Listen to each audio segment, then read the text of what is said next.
Bonjour à tous et bienvenue sur le plateau du World 3.0. Aujourd'hui, on va parler innovation dans les ressources humaines avec le directeur global of People Analytics et HR Data, Monsieur Bebani. Bienvenue. Bonjour Alexis. Est-ce que tu pourrais, dans un premier temps, nous présenter ton parcours parce que tu es directeur People and Culture en fait dans une entreprise mondiale de l'industrie pétrolière. Oui, effectivement. Alors moi, j'ai une diplôme d'ingénieur en sciences des données. J'ai également, je suis diplômé de New York University, justement de People Analytics.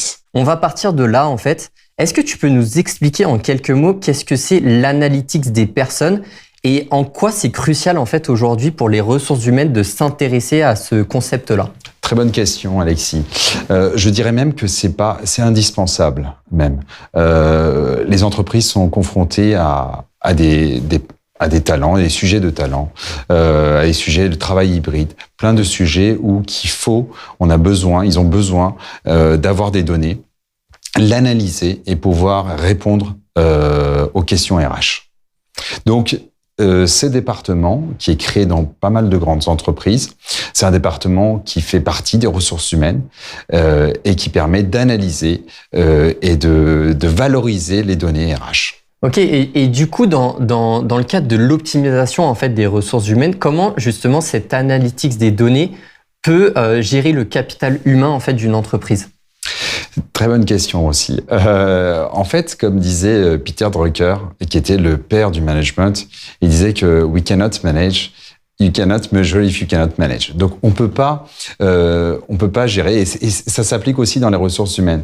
Donc si tu mesures pas, tu peux pas savoir qu'est-ce que tu contrôles. Donc quelle prise de décision. Et People Analytics c'est là justement pour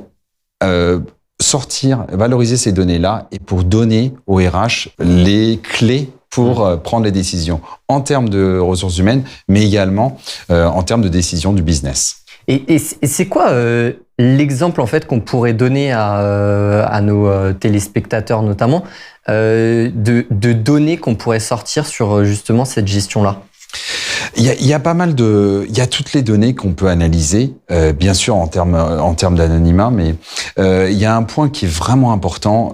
Les entreprises qui utilisent les données RH pour les analyser sont 10 fois, voire 15 fois plus performants en termes de business. Donc, il y a comprendre pourquoi les gens partent de l'entreprise. Pourquoi les gens restent dans l'entreprise? Ce sont des données cruciales que les entreprises doivent comprendre pour comprendre le human capital. Donc, on a des données sur les départs, sur les recrutements aussi également. Juste un métrique que j'aime bien le dire, un nouvel embauché, les entreprises ont 44 jours seulement pour décider si cette personne-là part ou reste. Donc, ces données-là sont cruciales. Donc, on a une large période de temps pour savoir. Donc, analyser ces données-là, comprendre pourquoi les gens viennent chez vous et pourquoi les gens partent chez vous est un élément crucial pour l'avenir de l'entreprise. Là, alors justement, tu parlais un peu du travail hybride. Donc, dans l'actualité, il y a beaucoup d'entreprises qui demandent à leurs salariés de revenir au travail et on est un peu sur le fait de remettre en fait en cause le télétravail.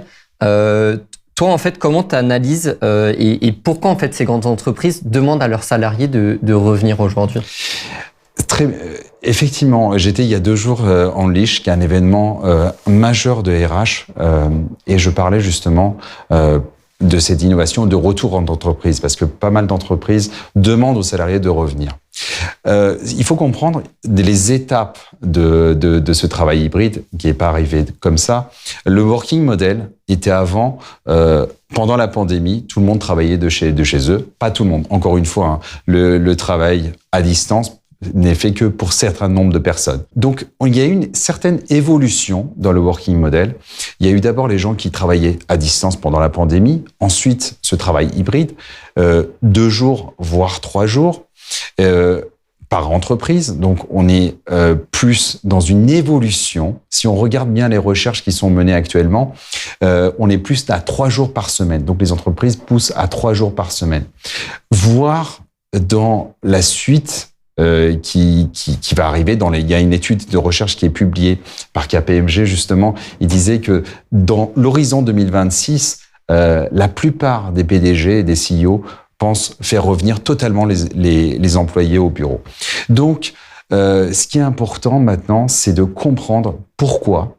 Et ce pourquoi, justement, c'est fait du fait que quand les gens ils viennent dans les entreprises, il y a l'histoire du café, du meeting room, etc. pour discussion qui crée de l'innovation. Donc, on est plus performant. On est peut-être plus performant, je dis bien peut-être parce que il y a aussi les défenseurs du travail à distance que je respecte. Mais les entreprises veulent que les équipes arrivent. Ils mettent en place des moyens. Ils mettent en place, par exemple, 1 jour ou 2 jours où toute l'équipe vient au travail, au bureau, pour créer cette innovation, pour créer la productivité. Donc, on a ce sentiment que on est effectivement cette tendance de tout à la maison est terminée. On va vers une tendance vers un peu plus au bureau, de plus en plus vers le bureau, donc on-site un peu plus dans les années à venir. Ok, c'est super intéressant parce que donc là, tu parlais d'innovation et le fait de potentiellement être plus innovateur quand on est sur site qu'en télétravail. Justement, sur l'aspect innovation, est-ce que aujourd'hui l'intelligence artificielle peut aider cette innovation-là et comment elle peut impacter les RH demain? Très, très bonne question encore une fois, et on a dans l'actualité le ChatGPT qui est un exemple phare de l'intelligence artificielle. Certaines entreprises, pour des raisons de cybersécurité, etc., l'ont banni, d'autres qui n'ont pas banni. L'intelligence artificielle, il faut selon moi, suivre l'évolution et accepter, et comment l'accepter dans l'entreprise. C'est une question cruciale. L'exemple dans les RH, c'est effectivement le processus de recrutement. Dans les processus de recrutement, on voit très bien que le métier, je vais faire une révélation ici, mais dans les années à venir, le métier de recruteur va complètement changer. On aura de plus en plus moins besoin de personnes physiques pour recruter. Pourquoi? Parce qu'il y a l'intelligence artificielle qui va automatiser la sélection des candidats, même avec le ChatGPT, leur faire évaluation va bouleverser l'industrie RH.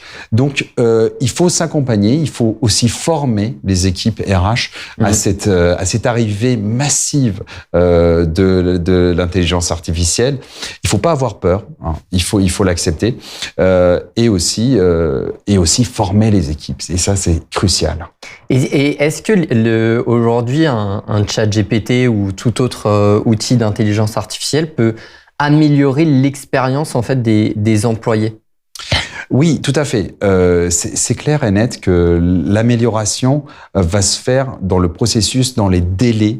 On va avoir moins de délais de recrutement, et ça, c'est crucial. Une entreprise qui va recruter dans un délai de moins de 30 jours, moins de 40 jours un candidat, c'est bien pour sa productivité. Ça va plus vite former les candidats et ça va plus vite aider le business. Donc oui, c'est crucial pour la productivité également, pas que pour la RH. Alors justement, moi, ça me pose une question par rapport à l'éthique aussi qu'on peut avoir avec l'essor en fait de l'analytics des personnes, de ChatGPT, ou tout autre outil d'intelligence artificielle. En fait, quelles sont les principales préoccupations pour les RH aujourd'hui dans ce cadre éthique? Alors, l'éthique est très importante dans les ressources humaines. L'éthique intervient, et ce que attendent les candidats, c'est l'équité dans le processus d'embauche. On sait très bien qu'il faut une justice, une équité, dans la diversité également, qui est important. Donc, de plus en plus, ces outils-là doivent respecter ces challenges d'équité. Mais également, ils doivent aussi être non biaisés. Donc, un processus sélectif de candidats doit être non biaisé et éviter les préjugés inconscients. Ouais, et puis, j'essaye de me projeter, et c'est vrai qu'une intelligence artificielle sera moins discriminante potentiellement que les humains aussi demain dans les ressources humaines au final. Exactement. C'est le but de ces outils-là qu'il faut. Je l'ai dit il y a 2-3 ans sur un plateau. Il faut absolument que les RH puissent avoir la décision finale dans la sélection d'un candidat. Oui. Et ça, c'est très important pour eux.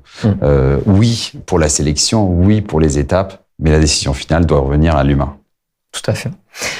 En tant que professionnel expérimenté, toi, qu'est-ce que tu pourrais donner comme conseil demain à une entreprise qui souhaite justement faire de l'analytics de data, utiliser des outils d'intelligence artificielle? Qu'est-ce que tu conseillerais à un service People and Culture d'une grande entreprise? En fait, chaque entreprise est unique. Chaque entreprise est unique, ses données sont uniques. Donc, les conseils que je pourrais donner, n'utilisez pas de machines ou de logiciels pour les analyser vos données. Créez vous-même votre équipe de People Analytics. Essayez de leur expliquer vraiment les enjeux du business, les enjeux RH, et ils pourront vous trouver les solutions ainsi que les analyses pertinentes pour votre domaine RH. Donc, je crois au People Analytics et je crois également à l'humain, avant tout. Merci beaucoup. Merci à toi, Alexis. Et quant à nous, on peut se retrouver sur YouTube ou sur LinkedIn pour retrouver toutes les interviews War 3.0.